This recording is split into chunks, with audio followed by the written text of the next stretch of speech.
Nossa mensagem, ela está embasada na carta de Paulo aos Filipenses, no capítulo 2, nós vamos fazer a leitura dos versos 5 até o verso 11, e eu quero falar um pouco nessa manhã, abordar algumas marcas do discípulo de Jesus. Você é um discípulo ou uma discípula de Jesus? Ou você quer ser um discípulo, uma discípula de Jesus? Eu quero trazer para você nessa manhã e meditar com você marcas que nós precisamos aprender, marcas que Deus espera na vida dos filhos de Deus. Você e eu somos filhos de Deus. Olha o que a palavra de Deus nos diz. É Paulo dizendo à igreja: tende em vós o mesmo sentimento que houve também em Cristo Jesus. Pois ele, subsistindo em forma de Deus, não julgou como usurpação ser igual a Deus.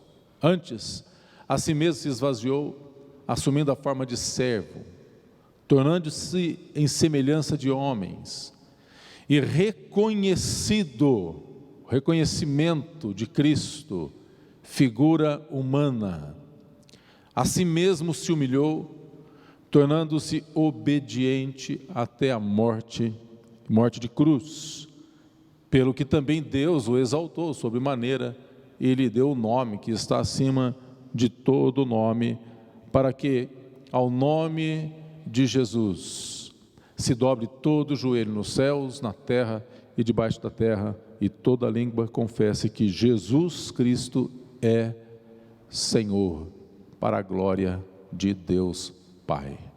Fala conosco nesta manhã, Senhor, neste culto de louvor, adoração e ministração da Tua Palavra. Abrimos o nosso coração e que no nome de Jesus Cristo, neste nome seja reprovado, repreendido toda ação contrária do maligno. Amém. Graças a Deus. Carta escrita da prisão. Contexto em que essa carta foi produzida, o momento em que Paulo estava preso, encarcerado, numa prisão úmida, escura. A carta também é conhecida como a carta da alegria. Como pode alguém numa situação como essa escrever a carta que é conhecida como a carta da alegria? E alguns comentaristas observam que este trecho da carta em específico, da carta de Paulo aos Filipenses, ele se distingue do teor, do demais conteúdo da carta, na sua forma literária. Champlin, ele observa que esse trecho, ele é diferente na qualidade literária do restante de toda a carta que ele está escrevendo, porque ela assume aqui, segundo os comentaristas, as características de um hino ou de um poema. Alguns comentaristas falam, inclusive, da possibilidade que esse trecho da carta, ele seria, inclusive, já conhecido da igreja, como um dos hininhos que a gente canta aqui, como um poema que a gente conhece, que seria um trecho já conhecido dos cristãos. E o fato é que nós podemos conviver com pessoas uma vida inteira e mesmo assim, nunca conhecemos os pensamentos que permeiam o íntimo dessa pessoa. Inclusive, nós mesmos, as situações que nós nos assustamos com a gente mesmo, em reações que a gente esconde ou que a gente encontra dentro da gente, que sequer a gente imaginava que existia dentro de nós. Basta sermos provocados. Então, sendo assim, como que nós, seres finitos, limitados, que não conhecemos nem a nós mesmos lá no fundo, podemos conhecer a esse Deus que adoramos, esse Deus que é infinito, esse Deus que é poderoso? O que a Bíblia ensina é que Deus, para se tornar conhecido a nós, Ele se fez semelhante a nós. Ele assumiu a nossa natureza humana, viveu entre nós para revelar o Pai. Jesus viveu para revelar. Portanto, se queremos conhecer a Deus, nós precisamos observar e estudar a vida de Jesus. Esse trecho das Escrituras, ele tem sido considerado pelos comentaristas como uma das obras-primas de Paulo, e Champlin, ele observa que se Paulo nada mais tivesse escrito acerca de Jesus, só essa porção da Escritura já o teria feito um escritor imortal, porque aqui revelação e discernimento profundos sobre não apenas a vida de Jesus, mas como o alicerce da nossa fé. Aquilo que Deus espera encontrar na vida dos filhos de Deus. Portanto, essa grandiosa passagem sobre a humanidade de Jesus, ela não é conhecida ou ela não é registrada em nenhuma outra parte do Novo Testamento. E eu creio que nós estamos aqui querendo conhecer mais de Deus. Conhecer a Deus, essa é a missão da igreja, conhecer a Deus e fazê-lo conhecido no seu dia a dia, na sua caminhada. Essa é a missão da igreja. E para conhecer a Deus, nós precisamos conhecer a Cristo, porque só conhecendo Jesus é que nós compreenderemos e conhecemos mais a Deus. Foi para isso que o Filho tomou a forma humana, para nos revelar o Pai. Por essa razão, Paulo está dizendo então aqui na carta: tende em vós o mesmo sentimento que houve em Cristo. E quando ele usa essa passagem, essa palavrinha, tende em vós, a ideia que o termo grego ele procura passar é: tenha a mesma disposição mental. Essa é a ideia do original, do grego. Tenha a mesma disposição mental, ou seja, tenha o discernimento, no sentido de sabedoria de pensamento. Sejam sábios como Jesus. Eu gosto dessa ideia, que o termo trabalha, mesma disposição mental. A Bíblia, mensagem de Eugene Peterson, ela traduz esse trechinho assim: tentem pensar como Cristo Jesus pensava. Ou seja, tenham a mesma disposição de pensamento do mestre de vocês. Um dos ensinamentos que nós aprendemos aqui é a igreja, para servir o propósito de Deus e a missão da qual ela foi encarregada, precisa ter a mente de Cristo. O que significa deixar os seus próprios desejos em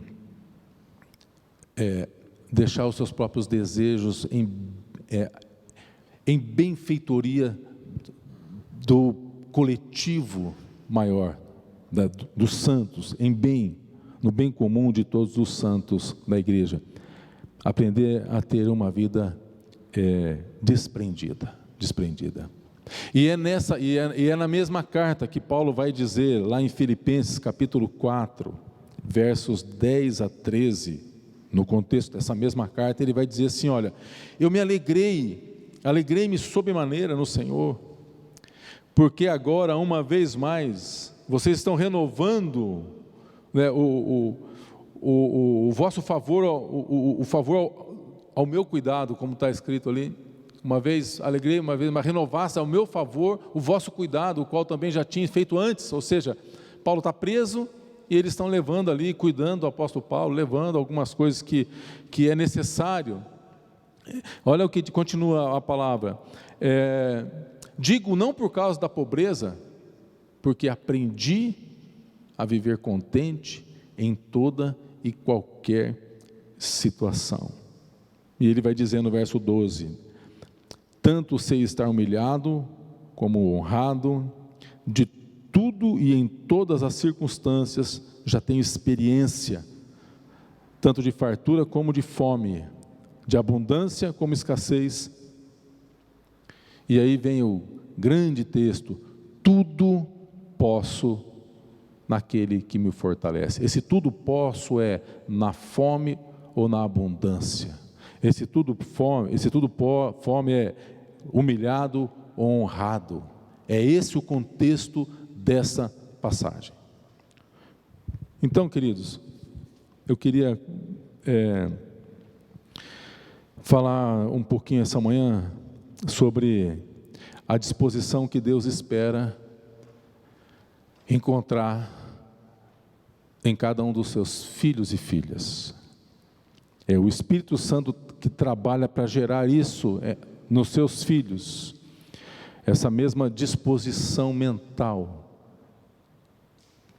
que Paulo exorta a igreja. E essa é uma exortação para mim e para você nessa manhã. Eu listei aqui 3 para nós pensarmos na nossa vida espiritual, na nossa vida de discípulo, na forma como temos vivido a nossa vida cristã.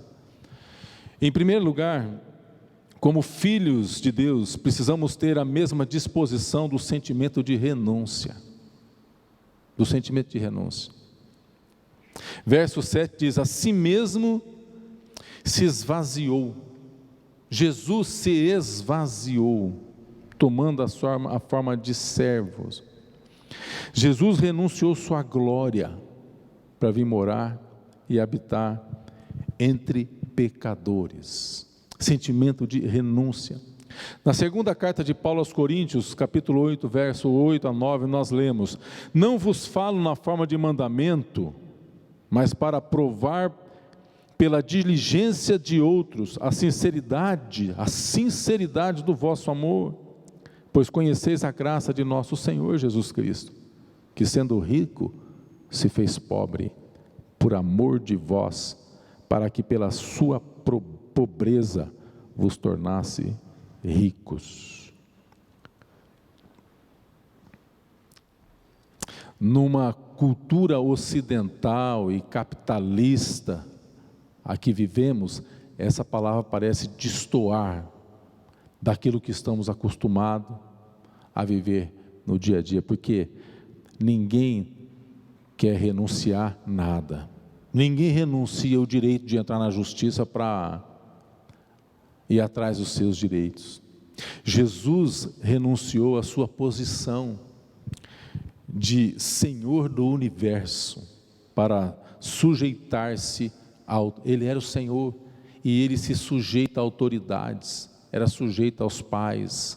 Jesus se sujeitava às leis, se sujeitava aos líderes e até aos políticos de sua época. Não que ele não confrontasse o pecado, mas ele se sujeitava.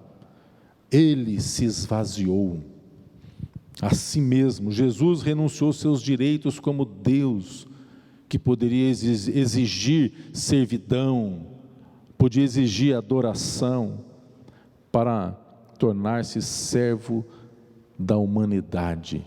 Ele veio para servir e não para ser servido.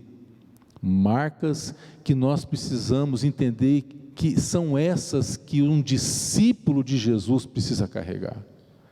Não estou dizendo, como o nosso irmão Roberto disse aqui hoje, nós precisamos trabalhar, precisamos de algumas coisas para suprir necessidades que são básicas, formar os filhos. Vivemos numa sociedade que é uma luta, é uma guerra, é uma selva de pedra, muita disputa, mas nós precisamos entender a nossa missão como discípulos de Jesus, como filhos de Deus. Temos uma missão lá na minha escola, eu tenho uma missão no meu trabalho, eu tenho uma missão na minha roda de amigos, eu tenho uma missão no meu condomínio, eu tenho uma missão quando faço comércio, eu tenho uma missão maior. Como o William Carr, que disse, quando perguntaram qual era a missão dele, o que ele fazia, qual que era a ocupação dele, e ele diz: eu sou discípulo de Jesus. Aí ele falou: não, mas eu não perguntei a tua religião, eu perguntei qual que é a tua profissão. Ele falou assim: não, eu sou discípulo de Jesus, a minha missão é ganhar almas, e para minha subsistência eu conserto sapatos. Então, essa é uma convicção que ele tinha e que a igreja precisa ter hoje. Jesus Cristo, ele renuncia ao seu bem-estar. Ele renunciou ao seu bem-estar para assumir as nossas dores. Bem-estar é bom? Ninguém quer trocar um sofá fraquinho por um sofá mais fraco, que a gente quer trocar por coisa melhor, não é verdade? Eu me lembro que no início da minha conversão, cheio de fé, houve na igreja a necessidade de a igreja precisar de arrecadar dinheiro. Eu não sei se era para comprar um terreno maior, lá na comunidade Nova Aliança. E os pastores falando sobre essa necessidade, eu tive uma grande ideia. Irmãos, por que a gente não vende o carro da gente? Porque todo mundo aqui podia vender o carro. Então você que tem um carro zero, contextualizando para hoje, assim, você que tem um carro 2023, vende o 2023, compra um 2020. O dinheiro você dá de oferta para a igreja. O que tem o 2020, vende, compra um 2017. O dinheiro dá, e assim por diante. E a gente vai ter o dinheiro suficiente, o dinheiro está aí, olha, para comprar o terreno. O problema é que eu não tinha nenhum carro, né, cara, para vender. Então, essa ideia não foi muito para frente. Mas era uma ideia brilhante, né? Se a gente precisar aqui, ó, viu, pastor? A ideia aí, hein? Agora a gente... Mas Jesus abriu mão do seu bem-estar para assumir as nossas dores. Isaías 53 é que está escrito: ele foi transpassado pelas nossas transgressões, moído pelas nossas iniquidades. O castigo que nos traz a paz estava sobre ele, e pelas suas pisaduras fomos sarados. Todos nós andávamos desgarrados como ovelhas. O Senhor fez cair sobre ele a iniquidade de todos nós. Ele abriu mão do seu bem-estar, da sua glória, da sua posição, dos seus direitos. Seguir Jesus significa, ser discípulo de Jesus significa andar como Jesus andou.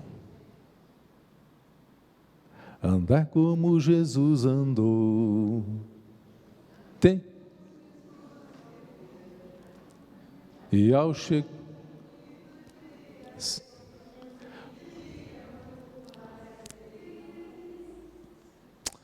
Andar como... Padre Zezinho que cantava essa aí, né?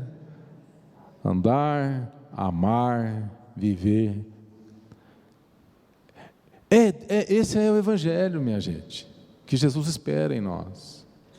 São características e marcas que nós precisamos levar. Para onde a gente vai? Para onde a gente vai? Segunda carta de Coríntios 5,18 diz que tudo provém de Deus. Ele nos reconciliou consigo mesmo e nos deu o ministério da reconciliação.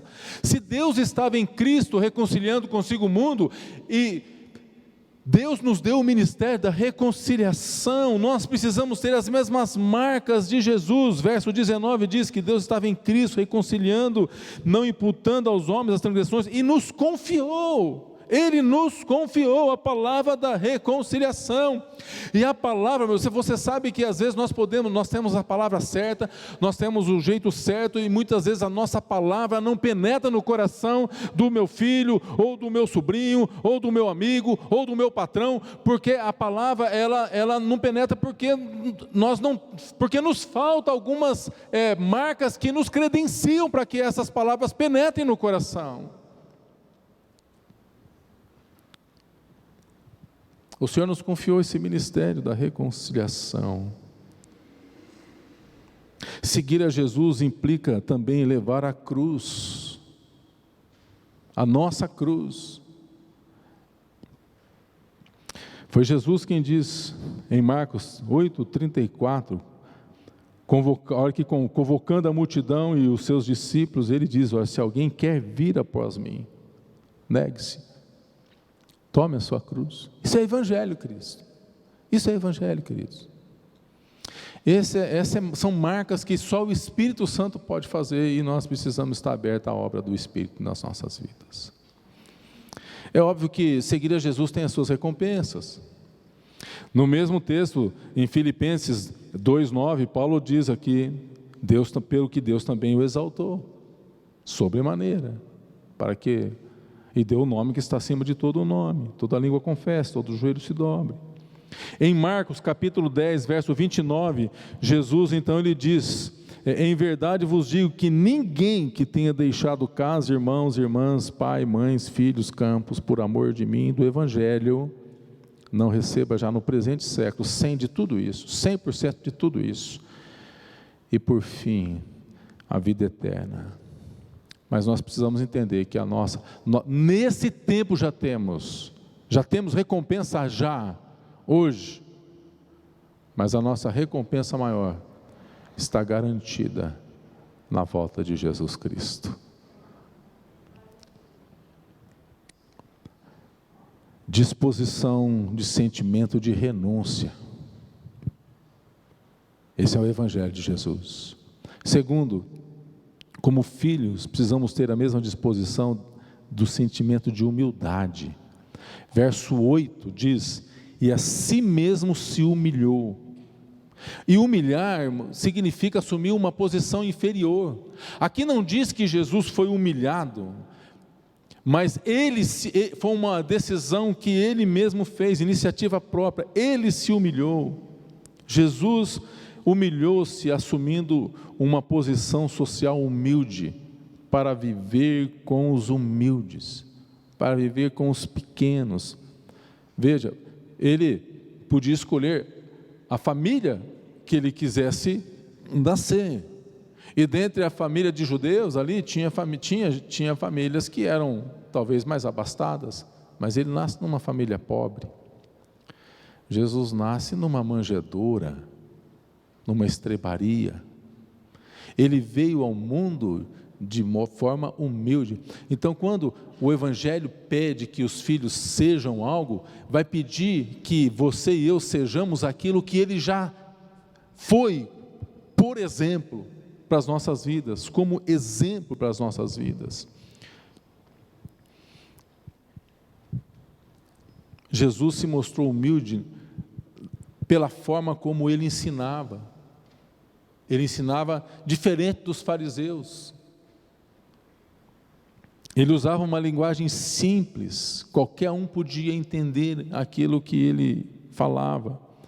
Jesus, nos seus ensinamentos, falava das coisas do cotidiano, ele falava das flores, ele falava do campo, ele falava dos passarinhos, ele usava algumas ilustrações e exemplos que o povo podia entender a mensagem, e só se irritava com ele os fariseus, porque sabia que aqueles homens só estavam mais preocupados com a aparência exterior do que com aquilo que Deus quer encontrar dentro de nós. Jesus, até o local onde Jesus ensinava, é claro que a gente percebe Jesus entrando na sinagoga e ensinando, Jesus entrando no templo ensinando, mas Jesus pregava a tempo e fora de tempo. Jesus pregava quando lhe davam oportunidade, como a gente viu lá no início do seu ministério, e é interessante porque não é tão difícil a gente pregar quando nós temos a oportunidade, quando elas surgem, porque nós nos preparamos para ela, um ambiente é preparado, como este aqui é preparado. Mas Jesus também pregava a fora de tempo e fora do templo. Ele ensinava nas ruas, ele ensinava nas praças. Jesus, ele oportunizava um momento para poder falar acerca do amor e da graça de Deus. Você já percebeu que principalmente curitibano, não sei se nos restantes também é assim, né? No norte talvez a gente acha que tem tempo. Não, tem tempo, tem hora para tudo. Tem hora para falar sobre isso, tem hora, aqui não é o momento, aqui não é a hora. Não, minha gente, é para pregar a tempo e fora de tempo. O mais difícil é o que nós precisamos fazer, criar as oportunidades para poder falar de Cristo. Ontem a roda da mesa, nós lembramos que na nossa juventude era isso, né? Nós não podíamos, ao conhecer uma pessoa nova, Não podíamos sair da presença daquela pessoa sem em algum momento dizer: Deus tem um plano para a tua vida e te ama. Jesus Cristo tem um propósito de graça para você. Em algum momento, por quê? Porque é perder a oportunidade. Nós precisamos criar a oportunidade, oportunizar um momento para falar do amor de Deus. É assim que Jesus fazia, e Ele fazia com humildade. Ele falava e ensinava nas ruas, nas praças, nos montes, nas praias, no barco. Até quando pescava, Jesus estava ensinando. Não que Jesus mesmo pescasse, né? Mas quando Ele estava presente, cardume. Mas Ele aproveitava e criava, oportunizando o momento para falar do amor de Deus. Nós precisamos fazer isso no nosso trabalho. Nós precisamos fazer isso por onde a gente vai. Jesus se mostrou humilde, vivendo de maneira simples. A palavra de Deus diz que Ele não tinha morada permanente. Olha o que diz em Mateus 8:20, mas Jesus lhes respondeu: as raposas têm seus covis, as aves do céu, até as aves dos céus têm ninho, mas o Filho do Homem não tem onde reclinar a cabeça. Jesus era uma pessoa simples, não tinha nem casa permanente. Jesus se mostrou humilde quando Ele atendia gratuitamente todos que necessitavam de alguma ajuda. Ele nunca usou o seu poder ou sua autoridade para obter algum tipo de vantagem ou algum tipo de lucro. A humildade é a marca daqueles que não apenas recebem a bênção de Deus, mas que se tornam abençoadores. Jesus disse em Mateus 10:8: curai enfermos, ressuscitai mortos, purificai leprosos, expelir demônios, de graça recebestes, de graça dai. A soberba é uma coisa que fecha as portas do céu para o homem que abriga esse pecado no seu interior. Tiago 4:6, antes Ele dá maior graça, pelo que diz: Deus resiste aos soberbos, mas dá graça aos humildes. E na segunda carta de Crônicas, um texto muito conhecido, 7:14, se o seu povo, que se chama pelo seu nome, se humilhar, buscar, ter tempo de arrependimento, conversão, Deus perdoa, sara e cura. Marca da humildade é o que Deus espera no coração dos filhos. Então veja, em primeiro lugar, disposição de um espírito de renúncia, disposição de um espírito humilde, e em terceiro e último lugar, para a nossa meditação nessa manhã, como filhos de Deus, o Senhor espera que tenhamos a mesma disposição do sentimento de obediência que Jesus teve. Verso 8, tornando-se obediente até a morte, e morte de cruz. Tornando-se obediente até a morte, e morte de cruz. E nós sabemos, irmãos, que existe algumas obediências que são fáceis e que outras que não são tão fáceis. Jesus foi obediente e a sua obediência lhe custou muito. A obediência até a morte. Marcos capítulo 14, 35 e 36, adiantando-se um pouco, prostrou-se em terra, orava ao Pai, dizendo: Abba, ou papaizinho querido, tudo é possível, passa de mim esse cálice. Ou seja, em outras palavras, Jesus está dizendo assim: Pai, eu não quero, é muito sofrido, contudo, Senhor, seja como Tu queres, não como eu quero. Então, longe de ser um fardo para Jesus, a obediência era um desejo do seu coração. Jesus deixa isso claro em João capítulo 4, 34, quando Ele diz: a minha comida. Sabe que comida é necessidade básica do ser humano.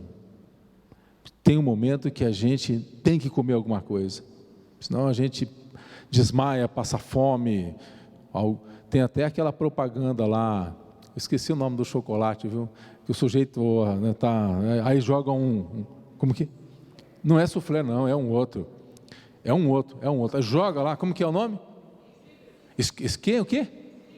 É esse nome aí. Jesus diz: a minha comida é fazer a vontade do Pai. A minha comida consiste em fazer a vontade daquele que me enviou e realizar a sua obra. Disposição de obediência. O salmista diz: agrada-me fazer a tua vontade. Salmo 48. Ó Deus, dentro do meu coração está a tua lei.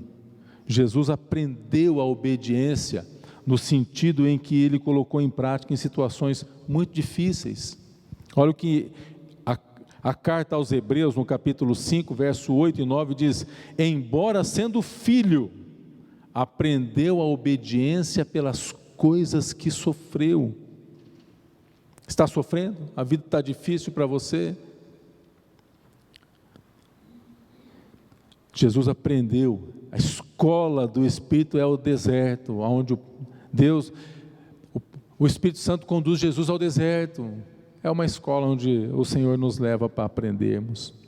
E verso 9 diz: tendo sido aperfeiçoado, tornou-se o autor da salvação eterna para todos que lhe obedecem, e nos confia esse ministério. O pecado nada mais é do que desobediência. Você pode ter todos os argumentos do mundo, mas se você está desobedecendo, você está em pecado. Os males hoje, como a proliferação das drogas, da violência, a imoralidade, a ação satânica, tudo isso, fruto da desobediência. Gálatas 6,7 diz: não vos enganeis, de Deus não se zomba. Aquilo que o homem semear, isso também ceifará. Qual foi o primeiro pecado do homem? O primeiro pecado do homem não foi homicídio, não foi traição, não foi adultério, não foi idolatria. O primeiro pecado do homem foi desobediência. E por causa desse primeiro pecado de desobediência, todos os outros passaram a reinar dentro de nós. Homicídio, idolatria e por aí vai. Foi Dietrich Bonhoeffer quem disse: se cremos em Deus, então devemos lhe prestar obediência irrestrita. Só o crente, só o obediente é que crê. Só o obediente é quem crê. Foi Bonhoeffer que diz isso. Deus espera que o seu povo seja obediente à sua vontade. Somente um povo que pratica a obediência pode ser abençoado. Nessa manhã, nós estamos falando sobre marcas de um verdadeiro cristão, de um discípulo de Jesus, que tem uma missão que foi encarregada a nós. Você consegue entender qual é o teu papel importante na reconciliação desse caos que Satanás deixou? Porque só depois do caos é que veio haja luz, e o ser humano, então, ele foi criado por Deus, e a própria criação espera a manifestação dos filhos de Deus. O que tem se manifestado no meu e no teu coração? Que tipo de sentimento e espírito tem se manifestado dentro de nós? O Senhor espera de nós um espírito de renúncia, um espírito de humildade e um espírito de obediência dos seus filhos e filhas. E eu quero concluir então esse momento, irmãos e irmãs, convidando a você a colocar-se diante de Deus em atitude sincera de quebrantamento nessa manhã. A palavra de Deus está dizendo para nós: tende em vós o mesmo sentimento. Não é uma opção, não é apenas uma orientação para a igreja, mas é uma ordem direta de Deus para as nossas vidas. Que possamos ter essa atitude de quebrantamento. Coloque-se na presença de Deus. Derrame seu coração diante dele.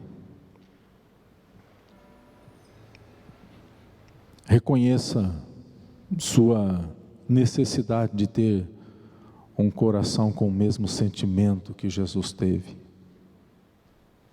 de renúncia, de humildade, de obediência. Que possamos dizer o quanto precisamos dessas coisas. Peça que o Espírito Santo encha o teu coração. Peça que o Espírito Santo gere cada uma dessas características do Filho de Deus. Declare que renuncia àquilo que te tem segurado, confesse ao Senhor. Onde o orgulho tem impedido de manifestar o amor de Deus. Ore ao Senhor, derrame-se diante dele, com atitude sincera de quebrantamento e arrependimento. Peça que o Senhor te dê forças, para aprender a obediência, como Paulo diz, é um aprendizado, que possamos aprender a fazer a vontade de Deus, que o Senhor possa nos capacitar, e que possamos ter o entendimento de que, independente da posição que você ocupa no corpo de Cristo, você e eu somos boca de Deus, sal da terra, luz deste mundo. Pai, nós clamamos nesta manhã e reconhecemos, Senhor, que necessitamos do Espírito Santo, que é o ajudador, gerando o sentimento de renúncia, de humildade e de obediência dentro dos nossos corações. Dá-nos, ó Deus, a força que necessitamos.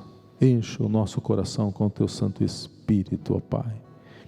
Remova, Senhor, todo o orgulho que há em nós e que impede da manifestação do Teu amor. Dá-nos a força para aprendermos a obediência completa à vontade do nosso Deus e Pai. E assim, Senhor, possamos cumprir a missão com muita alegria, assim como Paulo, mesmo estando em situação onde essa carta foi produzida, escreveu uma carta cujo é conhecido o seu conteúdo como a carta da alegria, a carta do contentamento. Faça isso em nossas vidas, ó Pai. É o nosso clamor e a nossa necessidade. Em nome de Jesus. Amém. Graças a Deus. Aleluia.